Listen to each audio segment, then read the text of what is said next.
Onyekweli. Oh gosh. Hi, I'm Makida Moka Onyekweli. Yes, the artist formerly known as Makida Moka. I have an extra name now because I recently got married. And I planned the wedding myself, which was really interesting because I'd never done anything like that before, and I thought I wanted to step up to the challenge. And so I figured out tips and tricks to, going through the whole wedding planning process, from like budgeting to saving money and trying to make sure Mugbomoyas don't finish all the food and drink everything. So this episode is about them. This is the episode, a video about how to minimize unwanted guests at your wedding. I say minimize because, let's face it, Nigerian weddings can never follow the path of normal weddings because you'll still find people that you don't even know at your wedding. And so this is a video to minimize the number of people you don't know at your wedding than totally obliterating them because you can't. You really can't. So to be honest, this video is very dear to my heart because of this topic. And it's because I don't understand why people who are not invited to an event turn up at the event. Or if you're not invited to a wedding, I don't understand why you go. To be honest, truthfully, I've done it before, Sha.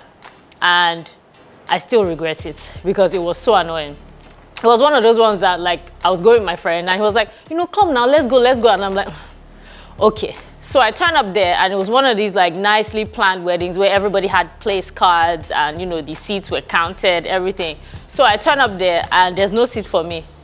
I'm just like, I really did not want to come to this thing in the first place. So in the end, I had to like sit down, share his seat and share his name card, his place card, because obviously my name was not on it. And to be honest, there was no need for that, just because of rice. I mean, sometimes I look back and I'm just like, why? Like, who sent you? And it really pained me because when I was now planning my own wedding, I realized, wow. Unwanted guests, they're really not, they shouldn't really be there. Or invited people, uninvited guests. Let's not say unwanted, let's say uninvited. So anyway, during my wedding planning process, we wanted, like, say 350 people. I know that's small for a Nigerian wedding, but we wanted to keep it really small to, intimate, to just our close friends and family. So we said, okay, 350, which was really stretching it, but anyway, 350. So I don't know if we got actually up to 350 people or we got more than 350 because I feel like at the end of the day, the people who I actually really, really wanted to be there were there. And there were a few extra people who I wasn't understanding why they were there, but they turned up. Like, example, the guy that made like all of us trad clothes. I'm like, okay, who invited you and how did you get here? So I was just wondering, like, wow, what's this guy doing here? But anyway, I mean, I was trying to focus on, having a good time and not thinking about all the extra people who were not invited that showed up. Anyway, so here are some tips to making sure that most of the people that show up at your wedding are people that you actually want to be there and your friends. So the first one is to decide on a number and tell your parents. So tell your family and be like, okay, so for, say, if you're the bride, your mom and your dad, you tell them, okay, so you're allowed maybe 100 people. So write down the names of all your friends and family and anybody that you want to invite, but it shouldn't exceed 100. Do the same for the other parents. And so collate the names and put them on a list. And that starts your master guest list. So everybody that, RSVPs can get on the master list. RSVP and Nigerians don't do it. So you have to chase people up and down to be like, are you coming? Are you really coming? Because that helps you know exactly how many people say they're going to be there. Bear in mind that, things happen and not everybody shows up, but at least you are prepared for like a certain number of people. So yeah, so have your parents write down the list of, all their friends and their family that they would like to be there. The second thing is do save the dates. Nigerians have started doing save the dates, but I don't think that people understand what save the dates are. So first of all, a save the date is a picture or a poster or like something that says the date of your wedding, where it is, and on some save the dates you have attending, not attending. So people are supposed to like tick the box that applies to them and let you know. So they probably send it back to you so that you know if they're going to come or not. So that's what a save the date is. So what you do is you make a save the date with your wedding date, obviously, so that people know that that's the day that they're supposed to be there, and mark it on their calendar. That's basically saving the date for you. So make save the dates. So what we did was that we made save the dates and then we sent them over WhatsApp to like our friends and like close friends, some family members that we would have liked to be there. And we got them to RSVP. RSVPing means that you send a message back to the couple or to whoever is handling the RSVP, the guest list, to say that you will be attending or you cannot make it. Nigerians don't do it. I don't know why. Like, you need to let people know if you're going to be there or not. I mean, it helps them plan. Anyway, so we got people to RSVP to our save the dates to an official email address. So we created an email address for our wedding for people to send, yes, we're coming, or no, I'm sorry, I won't be able to make it, so we could plan. And so all the people that RSVP'd saying yes, they were going to make it, we added them to the master list. So our master list was growing. And it was actually a good thing because we could, I told you that Oliver is a whiz on like Excel. So what he did was actually, he categorized everything. At some point we had like a pie chart of where people were coming from, how many people were coming from, where they were coming from. It was interesting. It was like a lot of data. And it's actually interesting because you can collect data from just, wedding statistics. Anyway, so when they RSVP, don't give everybody a +1. Make it clear that not everybody is allowed a +1. So what we did was that when I sent the save the dates to somebody and maybe I knew their significant other, their boyfriend, their girlfriend, or their friend that they would like to bring, I said, oh, please RSVP with your name and the name of your friend. People who were not allowed RSVPs, what we did was that we just sent it to them and said, oh, please RSVP to this email address. And some people actually RSVP'd, like wrote back saying, oh, can I bring this person?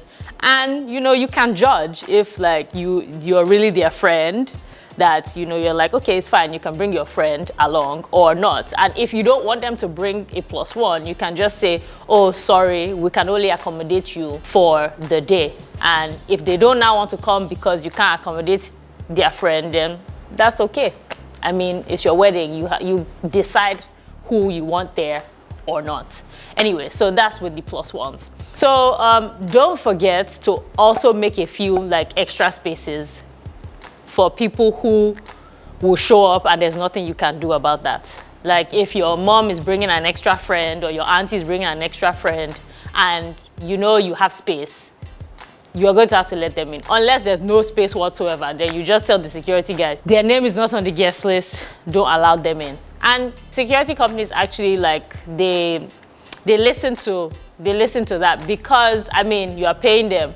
And one good thing to note is that for your vendors, like security guards, maybe the venue or something, don't pay them the full money up front. Because if you pay them the full money up front and they do something that you don't like, or they do something that you didn't ask them to do, then you can, the fact that you haven't paid them the full money means that you have bargaining power. You can be like, you know what, I wasn't satisfied with your service, and I feel like I should not pay you the full amount. And then you can be going back and forth. I learned that the hard way because the venue for my traditional wedding, I paid up front before the wedding day. And on the wedding day, we had power issues. And they were supposed to provide full power for us for like 8 hours.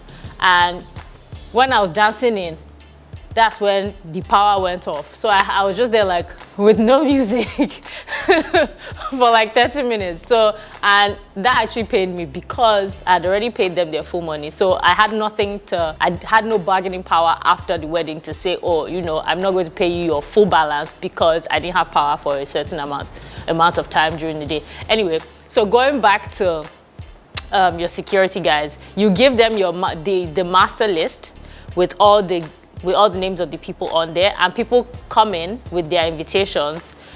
You give people invitations who RSVP'd to your email address, because the invitation will then have, you know, the venue, the dates, so people know where to show up to. Because make sure that your save the date doesn't have your venue. It can have the location, like maybe Lagos or Abuja or whatever, but make sure it doesn't have your venue, because the save the date can get into the wrong hands and you have random people showing up at your wedding and you don't even know who they are. So make sure that only your invitation has your venue, so that the people who RSVP get an invitation so they know where they're going to. Make sure you have spaces left, extra spaces for people who can turn up and, you know, you can't turn them away. Funny story, at our wedding, we had, you know, people at the door checking their names off. I wasn't there, but like my mom told me because she was outside. And there were a group of women that came out, wanted to go in rather, and their names were not on the guest list, and we didn't necessarily know who they were. And they were saying that their president was inside the hall. We're like, who is your president? How did you even get here? So, I mean, I think at the end of the day, they had to let them in because somebody came to bail them. So you see, things like that. If we didn't have extra spaces and had extra food for people who show up, then that could have been a disaster. Because I don't know why, but weddings just make everybody just crazy. And people just turn up to places that they're not invited and then complain if they don't get food. It's like, hello, we didn't plan for you. You were not supposed to be here.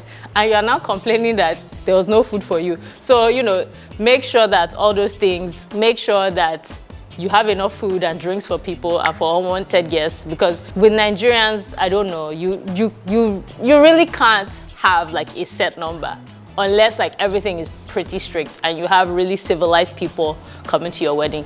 Big tip, one last big tip for this video is that if you're paying for the wedding yourself, you have a say to a very large extent of how many people you can have at the wedding, because that relates to your budget. So if people, like lots of people are trying to get to your wedding and you're just like, you know what, I'm sorry, we've gone past the number of people we want to be there because we can't afford it. There's nothing somebody will get angry at you for saying you can't afford for them to be at the wedding. So if you're planning the wedding yourself, if you're paying for the wedding yourself rather, you have to a large extent control on the number of people you want at the wedding, because you simply cannot afford it. And you know, you don't want it to be a disaster. So I hope you've enjoyed this video. If you have any questions about how to, you know, minimize unwanted guests, how to sort out your invitations and your RSVPs, let me know. Send me a message, leave a comment. If there's something you're going through at the moment, let me know and I'll see if I can solve it for you, because I'm your planning pal or your planning partner in this wedding process. And so this is Makida's Corner Wedding Planning Hack, the removing Mugbomoya's episode from your guest list.